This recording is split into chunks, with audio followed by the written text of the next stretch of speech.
सौरभ कालिया को पाकिस्तानियों ने यहां पकड़ लिया, क्योंकि सौरभ कालिया तो नॉर्मली जा रहे थे ड्यूटी पे कि भाई खाली रहता है, पेट्रोलिंग करने जा रहे हैं। उनको वो लोग चरवाहे के रूप में, वहां पर उन लोगों का कपड़ा बड़ा बड़ा होता है, चरवाहे के रूप में आए, पकड़ लिए सब कैप्टन सौरभ कालिया को। सौरभ कालिया की जब लाश दी गई थी ना, तो उनके गुप्तांग काट लिए गए थे, नाखून निकाल लिए गए थे, आंख बाहर निकाल लिया गया था, मुंह में जुबान नहीं था। यहाँ पर पाकिस्तानियों ने ये हाल करके रख दिया था हमारे सौरभ कालिया को। बाद में अटल बिहारी वाजपेयी को मजबूरन यहां से हमला करना पड़ा, और यह हमला कंटिन्यू तोप से हमला था। और 21वीं सदी में सबसे ज्यादा अगर तोप कहीं चला था तो कारगिल में चला था, और यहां से भारतीय सेना कारगिल में घुस गई और एयरफोर्स भी घुस गई। लेकिन एयरफोर्स और इसके साथ साथ यहां पे ऑपरेशन तलवार के तहत भारतीय नौसेना भी कराची की ओर कूच कर गई। पाकिस्तान को लग गया कि ससुरा इतनी सा गज के चक्कर में पूरा थान चल जाएगा, तो इनसे कारगिल के चक्कर में वापस हटना चाहिए। जब वापस हटे तो पाकिस्तान के 400 से ज्यादा जो आतंकवादी थे, खुद उनकी फौज थी, पाकिस्तान ने कहने से इनकार कर दिया कि हमारी फौज है। भारत ने कश्मीर में उनको बकायदा इज्जत से जो मौलाना लोगों को बुलाकर उनका अंतिम संस्कार कराया था। मुजफ्फराबाद मिला कि नहीं मिला? आतंकवादी रिसर्च सेंटर, हाँ मुजफ्फराबाद, वहां रिसर्च होता है कैसे। अभी हालिया में एक सूचना आई है मुजफ्फराबाद से, वहां के जो रिसर्च सेंटर वाले हैं उन्होंने एक प्रस्ताव पारित किया है कि जितने भी ये चीज करने हैं वो सारे के सारे चीज, मतलब आतंकवादी घटना करना है, अब हथियार से नहीं करना है, हैवी ट्रक ले लेना है। क्या लेना है? हैवी ट्रक, अब भीड़ में चढ़ा देना है। समझ में आ गया कि नहीं आ गया? तो अभी कुछ दिन ऐसा सब चालू भी कर दिया, सब यूरोप से इसका परीक्षण चालू हो गया है। भीड़ वाले एरिया में बंदूक ले रहा है, ट्रक से मारते चल जा रहा है। तो ये आतंकवादी रिसर्च सेंटर कहाँ है? मुजफ्फर। वापस आइए श्रीनगर, पुलवामा में हमारे निहत्ते सैनिक जो जा रहे थे ड्यूटी के लिए, बारूद से उड़ा दिए। हालांकि उसके बाद उनका भी ठोकाई हुआ, घर में घुस के हुआ। समझ में आ गया? पुलवामा, ये सियाचिन, ये तो पॉलिटिकल में आ गया। अब ये देखिए मेरी ओर, हसमुख लाल सामने देखो, ये सियाचिन है। यहाँ पे सियाचिन क्या चीज है? ग्लेशियर। ग्लेशियर भूरा से लिखेगा कि सफेद से? जगह को क्या किया रहेगा? सफेद। अब हमें सियाचिन देखना है तो अंदाज से हम फिजिकल नक्शा में जा सकते हैं। अंदाज से जाइए आप फिजिकल नक्शा में। कैसे? मेरी ओर पहले देखिए, 1-2 दिन मेरी ओर ध्यान से देखिए ताकि आपको तरीका समझ में आ जाए। नक्शा में कुछ ना कुछ आपको एक ऐसा हेल्पिंग टूल देख लेना है जो आपको फिजिकल में मदद करे, क्योंकि फिजिकल एकदम अंधेरी गली का मुहाना होता है, उसमें समझ में नहीं आता है। आपको ये चीज मिल गया कि यहाँ कारगिल है, और हम ये भी बोल दिए कि इसके ऊपर सियाचिन है, तो आपको हिंट क्या करेगा कि कश्मीर जो इधर से आके यहाँ धंसा है और जो यहाँ से आके यहाँ धंसा है, इसी के आसपास में सफेद रंग का एरिया रंगा होगा जिसमें सियाचिन लिखा होगा। अब फिजिकल नक्शा में जाके देखिए लिखा कि नहीं लिखा। देखिए जल्दी फटाफट, फिजिकल में लिखा होगा सियाचिन ग्लेशियर, लिखा है सियाचिन ग्लेशियर, सियाचिन ग्लेशियर लिखा है। नहीं मिला? फिजिकल में देख लीजिए, मिल गया। कौन सा ग्लेशियर? सियाचिन ग्लेशियर। दुनिया का सबसे ऊंचा युद्ध का मैदान, हाँ, सियाचिन ग्लेशियर। अब उस सियाचिन ग्लेशियर को क्या करना है? सुगा कलर से रंग देना है। सुगा कलर से रंग दिया, आगे बढ़े, रंगिए सुगा कलर से सियाचिन ग्लेशियर। अब आगे बताते, पकड़िए भैया अपना नक्शा। आइडिया समझ में आ गया कैसे कैसे क्या करना है? आप कितने लोग ये बता सकते हैं ये सियाचिन ग्लेशियर कश्मीर में जो ट्रांस हिमालय की 4 पहाड़ियां थी, कौन कौन? काराकोरम, लद्दाख, जास्कर, पीर पंजाल, हो गया। हम वहां पे कई तो ग्लेशियर है जी, रामो ग्लेशियर भी है, बहुत सारे हैं, नुब्रा ग्लेशियर, बहुत सारे ग्लेशियर है। सबसे फेमस ग्लेशियर कौन सा है? सियाचिन ग्लेशियर है। सियाचिन ग्लेशियर जो है वहां पे किस पहाड़ पर होगा? किस पर? काराकोरम पर, ये पहाड़ पर होगा सियाचिन ग्लेशियर। पाकिस्तान जो था ना 1984 में यहां पर इस ग्लेशियर के ऊपर चढ़ गया। 1984 में कौन चढ़ गया? पाकिस्तान। किस ग्लेशियर पे? सियाचिन ग्लेशियर। और ये सियाचिन ग्लेशियर इतना अजीब सिचुएशन है कि यहां पर अगर कोई चढ़ गया तो इसके ऊपर चढ़ने के लिए आपके सामने सबसे बड़ी 2 समस्या है।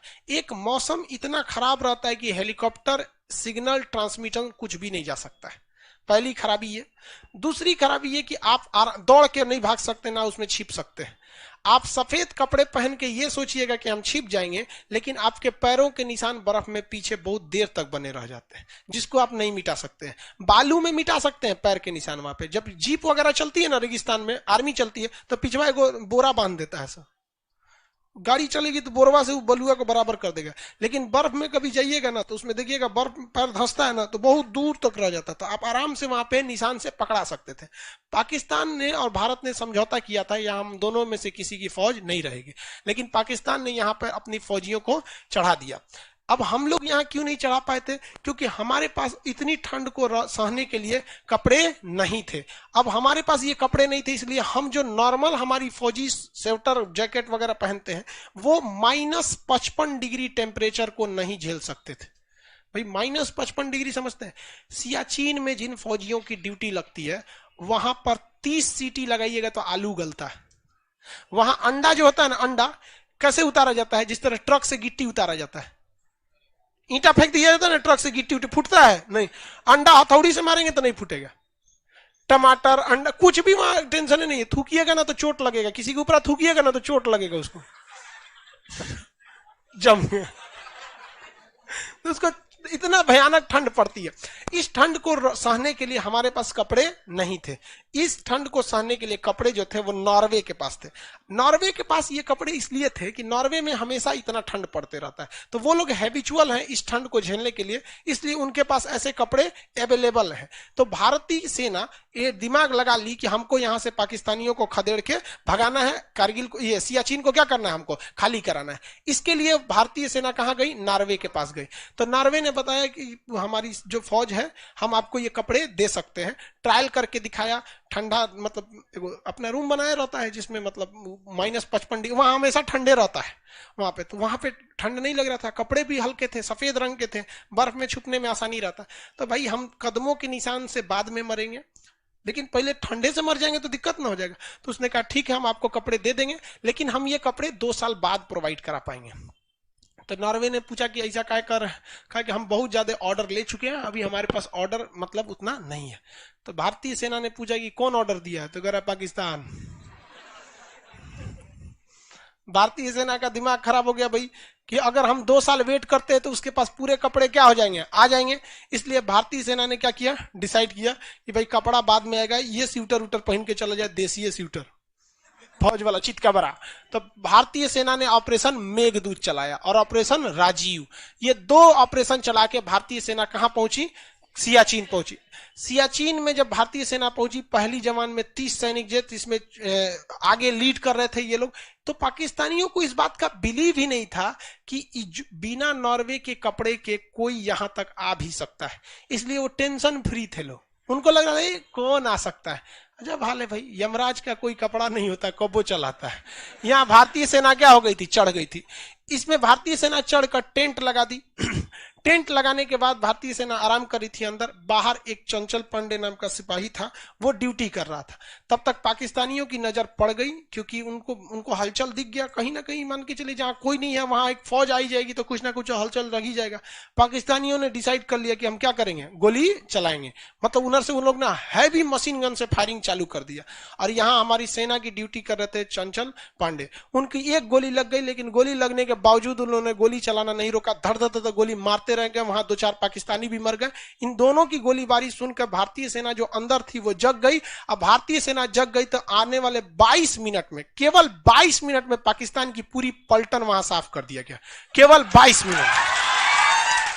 अब सच्चा वहां पे साफ हो गया। अब पाकिस्तानियों को जो हेडक्वार्टर था उनको इस बात पे पता ही नहीं था। वो लोग जश्न मना रहे थे कि भारतीय सेना मरा गई। अब वो लोग वहां से आए, लोग खुशी से मिठाई उठाई लेके, हेलीकॉप्टर से कपड़े उपड़े लेके आए लोग, उनके पास सब था। और नीचे भारतीय फौज थी वहां पर, उन्होंने गिरा दिया लो कपड़ा, एकदम वेल डन वेल डन। भारतीय सैनिकों के पास केवल एक चीज की कमी थी, किस चीज की? कपड़ों की। और दिल्ली से मिठाई पहुंचने में देरी हो गई थी।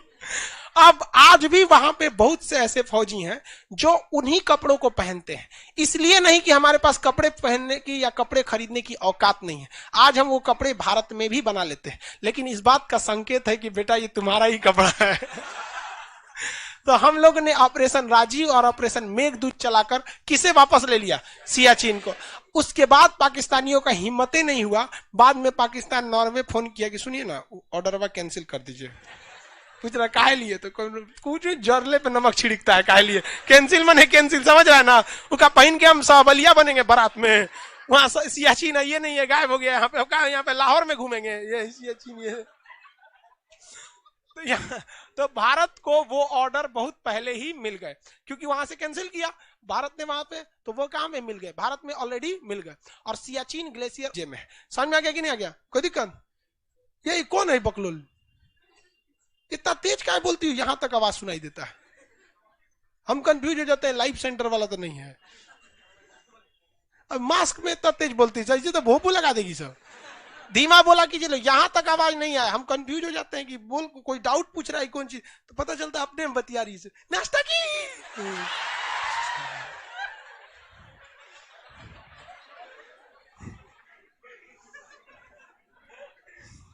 तो पीछे से बैठाना चालू कर देंगे लड़की सबको, हल्ला हुआ तो।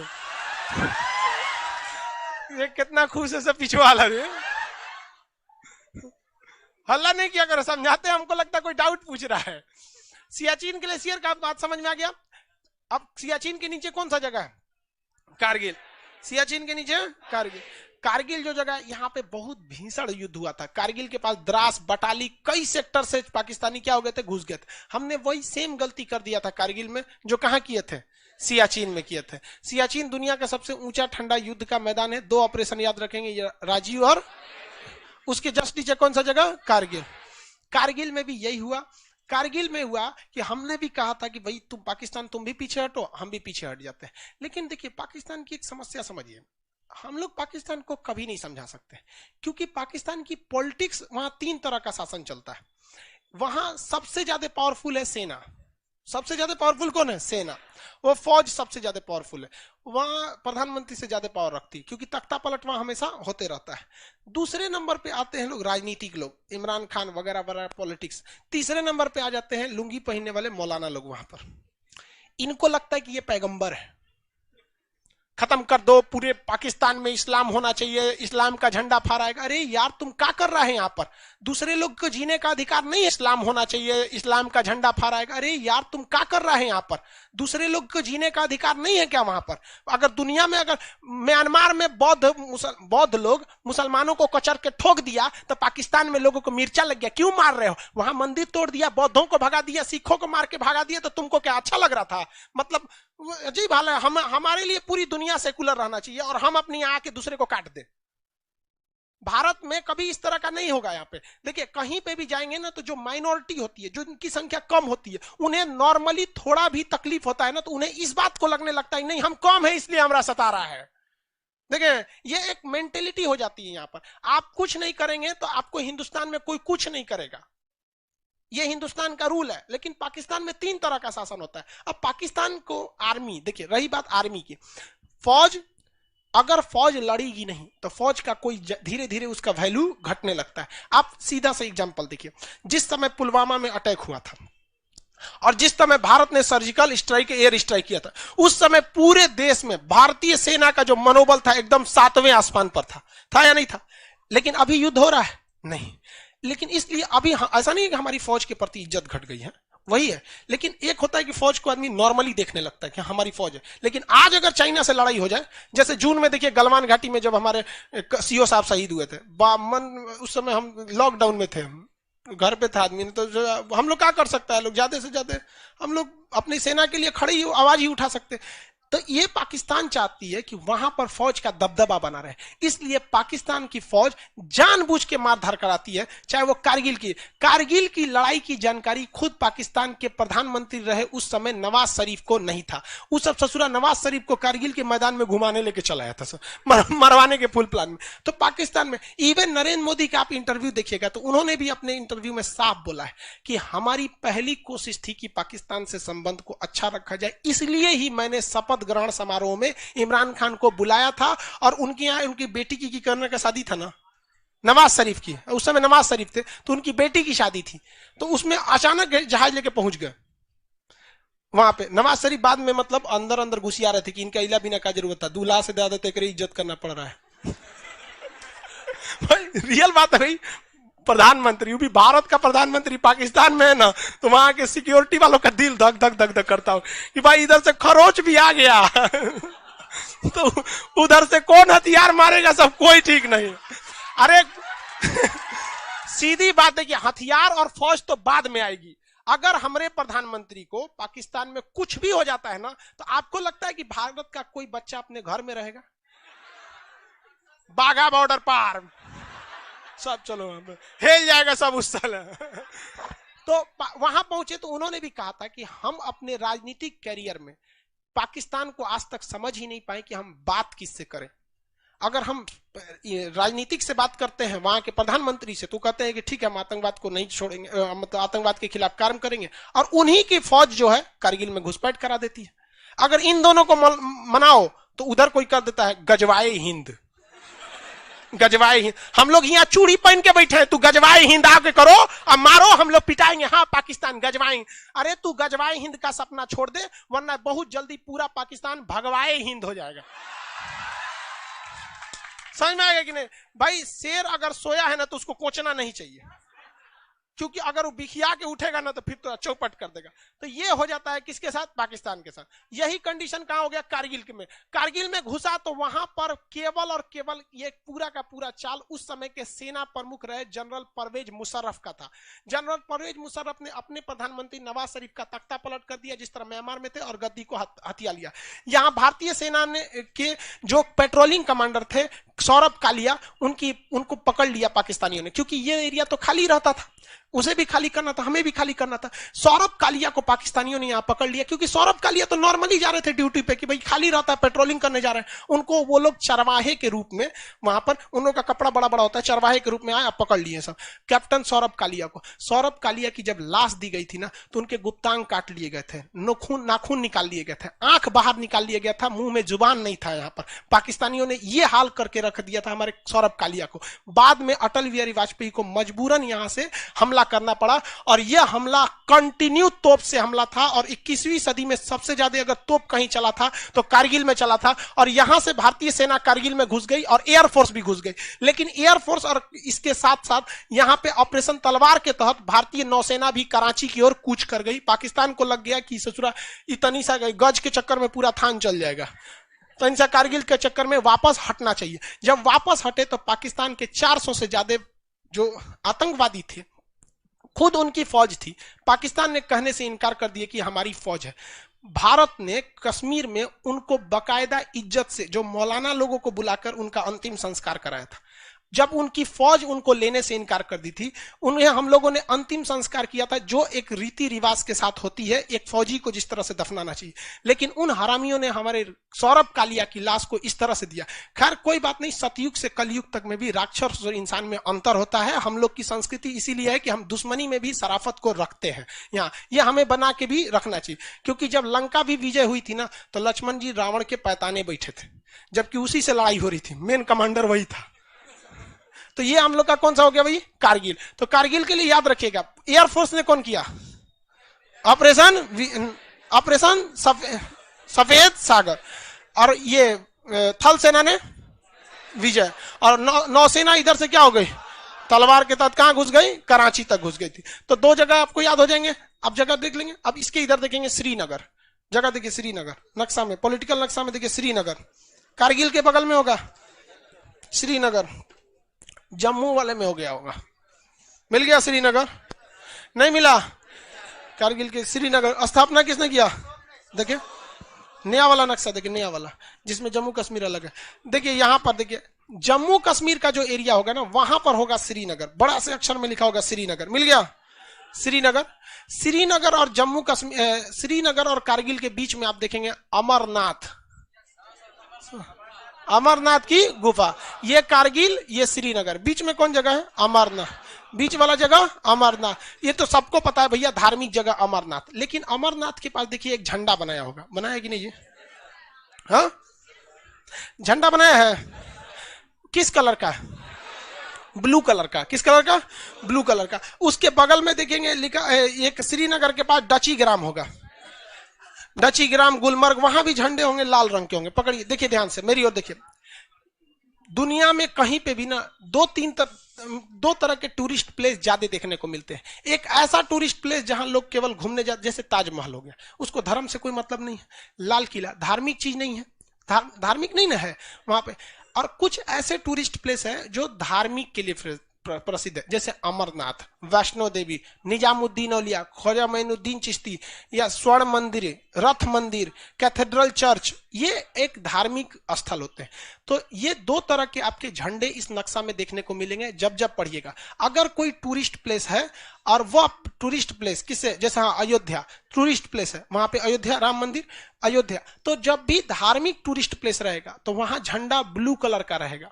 लेकिन नॉर्मल टूरिस्ट प्लेस रहेगा तो वहां झंडा रेड कलर का रहेगा। किस कलर का रहेगा? रेड कलर का। समझ में आ गया कि नहीं आ गया? किसी को कोई दिक्कत? धार्मिक झंडा रेड कलर का नहीं मारेंगे, क्योंकि रेड कलर खतरे का संकेत होता है और धर्म खतरे का संकेत नहीं होता है। किसी को कोई दिक्कत नहीं? आप सारे संकेत धीरे धीरे समझ जाएंगे कि नहीं समझ जाएंगे? आपको अमरनाथ मिल गया? बताइए, अमरनाथ के पास जो झंडा है किस कलर का? श्रीनगर मिल गया? श्रीनगर के पास, श्रीनगर से ठीक आगे देखिए गुलमर्ग लिखा होगा। श्रीनगर से पाकिस्तान की ओर गुलमर्ग, श्रीनगर से पाकिस्तान की ओर क्या लिखा है? गुलमर्ग। क्या लिखा है? गुलमर्ग। मिल गया गुलमर्ग। देखिए गुलबर्गा अलग है, वो कर्नाटक में है गुलबर्ग, और ये क्या है? गुलमर्ग। क्या है? गुलमर्ग। अब आप बताइए गुलमर्ग का जो अक्षांश है, देखिए 0 डिग्री नीचे है, भारत के नीचे से जाती है 0 डिग्री, 23.5 डिग्री कर्क रेखा बीच से जाती है, 24, 25, 26, 27, 28 ऐसे है। तो जो ये तो कौन सा डिग्री है? 0 डिग्री, ये 23, 23.5 ऐसे कर। तो ये जो गुलमर्ग है जो जगह है, ये निम्न अक्षांश के पास है या उच्च अक्षांश के पास? उच्च अक्षांश के पास है। क्वेश्चन पूछा था उच्च अक्षांश अनुसंधान केंद्र यानी हाई लैटिट्यूड रिसर्च सेंटर कहां है? गुलमर्ग। कहां पे है? गुलमर्ग। तो क्वेश्चन पूछेगा तो बता देंगे, high altitude research centre Gulmarg. Khan ji research centre, question बता देंगे लोग ना। अब आप बताइए, गुलमर्ग तो घूमने वाला भी जगह है, वहां भी झंडा लगाना जरूरी है। ब्लू कलर का लगाएं कि रेड कलर का? Red colour. वो बर्फीला जगह स्केटिंग के लिए फेमस है, नहीं देखते? लकड़ी ले लेता है, घसटाटे चलता है ऐसे उसको खेलने वाला होता है, तो वो स्केटिंग वाला जगह मिल गया कि नहीं बन गया? किसी को कोई दिक्कत नहीं है? आगे बढ़ जाए। उसके आगे मुजफ्फराबाद देखिए, बॉर्डर पे एकदम कोना में मुजफ्फराबाद। नहीं मिला? मुजफ्फराबाद मिला कि नहीं मिला? आतंकवादी रिसर्च सेंटर, हाँ मुजफ्फराबाद, वहां रिसर्च होता है। कैसे? अभी हालिया में एक सूचना आई है मुजफ्फराबाद से, वहां के जो रिसर्च सेंटर वाले हैं उन्होंने एक प्रस्ताव पारित किया है कि जितने भी ये चीज करने हैं वो सारे के सारे चीज, मतलब आतंकवादी घटना करना है, अब हथियार से नहीं करना है, हैवी ट्रक ले लेना है। क्या लेना है? हैवी ट्रक, अब भीड़ में चढ़ा देना है। समझ में आ गया कि नहीं आ गया? तो अभी कुछ दिन ऐसा सब चालू भी कर दिया। सब यूरोप से इसका परीक्षण चालू हो गया है। भीड़ वाले एरिया में बंदूक ले रहा है, ट्रक से मारते चल जा रहा है। तो ये आतंकवादी रिसर्च सेंटर कहाँ है? मुजफ्फर। वापस आइए श्रीनगर, फटाफट देखते हैं पहुंच रहे हैं कि नहीं। श्रीनगर आ गए, कारगिल, श्रीनगर के वहां कारगिल मिल गया। ले, कौन सा? ले, श्रीनगर। जल्दी जल्दी उंगली रखिए वहां जहां बोल रहे हैं। श्रीनगर, ले, कारगिल, सियाचिन। अरे बकलोलवा खाली टहल रहा है वैसे ऐसे, इंडियन आर्मी का टोपी पहन लो। बोल रहे हैं ले कहां है? तो कारगिल। ले, रुक ये नहीं रहा है कहीं। श्रीनगर के नीचे देखिए पुलवामा, श्रीनगर के नीचे पुलवामा। हाँ मिल गया पुलवामा। श्रीनगर के पास क्या है? पुलवामा। 14 फरवरी को वैलेंटाइन डे से पहले ये तारीख याद रखिएगा। याद है? पुलवामा में हमारे निहत्थे सैनिक जो जा रहे थे ड्यूटी के लिए, बारूद से उड़ा दिए। हालांकि उसके बाद उनका भी ठोकाई हुआ, घर में घुस के हुआ। समझ में गया पुलवामा? आज के लिए इतना ही रहने देते हैं, कल करेंगे। कल सबके पास मटेरियल ये सब होना चाहिए। ब्लैक डे है 14 तारीख।